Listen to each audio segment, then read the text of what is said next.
আপুনি এগৰাকী সাংবাদিক নেকি?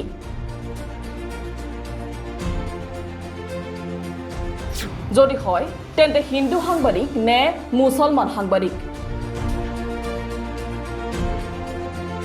যদি হিন্দু সাংবাদিক তেন্তে বিনা দ্বিধাই আপুনি প্ৰশ্ন কৰিব পাৰে চৰকাৰক, কিন্তু মুছলমান সাংবাদিক হলে প্ৰশ্ন নকৰিব। কিয়নো এইবাৰ এগৰাকী মুছলমান সাংবাদিকৰ ধৰ্মক লক্ষ্য কৰি ল'লে মুখ্যমন্ত্ৰী হিমন্ত বিশ্ব শৰ্মাই। কালি অৰ্থাৎ বুধবাৰে এক সংবাদমেলত মুখ্যমন্ত্ৰী হিমন্ত বিশ্ব শৰ্মাক এগৰাকী সাংবাদিকৰ দ্বাৰা এটা প্ৰশ্ন সোধা হৈছিল। প্ৰশ্নটো আছিল মান্দাকাটা পাহাৰ কটা সন্দৰ্ভত। স্যাৰ, আপোনাৰ সমষ্টিত বহুকেইখন পাহাৰ কটা বুলি কেইবাটাও বাতৰি ওলাইছে। আপোনাৰ সমষ্টিত মান্দাকাটা অঞ্চলত উত্তৰ গুৱাহাটী, কিন্তু সোধা প্ৰশ্নৰ উত্তৰত মুখ্যমন্ত্ৰী হিমন্ত বিশ্ব শৰ্মাই সাংবাদিকগৰাকীক ধৰ্মীয় মেৰুকৰণেৰে লক্ষ্য কৰি লোৱা দেখা গ'ল। প্ৰথমতে সুধিলে নাম। আপোনাৰ নামটো কি? আপোনাৰ নামটো কি? আপোনাৰ নামটো কি? উত্তৰ শ্বাহ আলম। শ্বাহ আলম। আপোনালোক শ্বাহ আলম বা USTMৰ মহিবুল হক, আপোনালোকে চব বস্তু যেনেকে মিলাই দিছে আমি থাকিম নে নাই?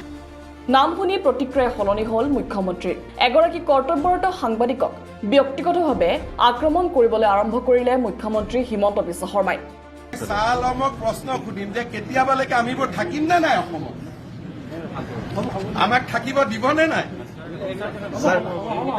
কেতিয়াবা এই কথাখিনি ক'ব, কেতিয়াবালৈকে আমি থাকিব পাৰিম নে নাই সেই বস্তুটো শ্বাহ আলম মহিবুল হকে আমাক বুজাব লাগিব ন।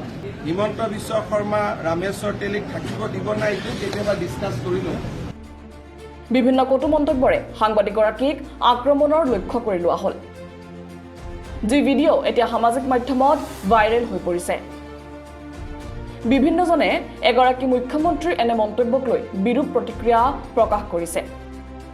ইতিমধ্যে এই সন্দৰ্ভত গুৱাহাটী প্ৰেছ ক্লাবকে আৰম্ভ কৰি যুৱ সাংবাদিক মঞ্চই প্ৰেছ বিজ্ঞপ্তি জাৰি কৰিছে, য'ত ধৰ্মৰ ভিত্তিত সাংবাদিকক প্ৰহাৰ নকৰিবলৈ আহ্বান জনোৱা হৈছে মুখ্যমন্ত্ৰী হিমন্ত বিশ্ব শৰ্মাক। কিন্তু প্ৰশ্ন হৈছে, কিয় সাংবাদিকগৰাকীৰ এটা সাধাৰণ প্ৰশ্নত ব্যতিব্যস্ত হৈ পৰিল মুখ্যমন্ত্ৰী হিমন্ত বিশ্ব শৰ্মা? তদুপৰি মুখ্যমন্ত্ৰীৰ দৰে এটা গুৰুত্বপূৰ্ণ পদত থকাৰ পাছত কোনো এগৰাকী ব্যক্তিক এনেদৰে তাচ্ছিল্য কৰাটো কিমান দূৰ গ্ৰহণযোগ্য? লগতে এখন ধৰ্ম নিৰপেক্ষ ৰাষ্ট্ৰত এগৰাকী ব্যক্তিৰ ধৰ্মক লৈ এনে মন্তব্য আগবঢ়োৱাটো সংবিধানক অৱমাননা কৰা নুবুজায়নে? কেৱল সাংবাদিককে নহয়, হিমন্ত বিশ্ব শৰ্মাৰ কটু সমালোচনাৰ পৰা সাৰি যোৱা নাই বিশ্ববিদ্যালয়ৰ অধ্যাপকৰ পৰা আৰম্ভ কৰি বিভিন্ন ক্ষেত্ৰৰ সন্মানীয় ব্যক্তি। এয়া কোনো নতুন ঘটনা নহয়। তদুপৰি যি প্ৰসংগত শ্বাহ আলম নামৰ সাংবাদিকগৰাকীয়ে মুখ্যমন্ত্ৰী হিমন্ত বিশ্ব শৰ্মাক প্ৰশ্ন কৰিছিল, সেই বিষয়টো এতিয়া অধিক সংবেদনশীল হৈ পৰিছে। কিয়নো ব্যক্তিগত খামখেয়ালিৰ বাবে USTMৰ শিক্ষাৰ্থীসকলৰ জীৱনক লৈ হেতালি খেলিব ওলাইছে অসমৰ মুখ্যমন্ত্ৰীগৰাকীয়ে।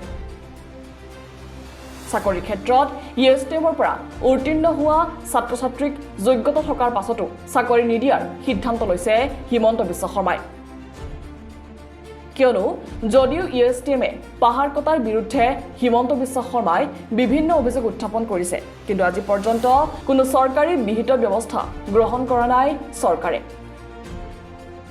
যি নিশ্চয়কৈ আশ্চৰ্যজনক।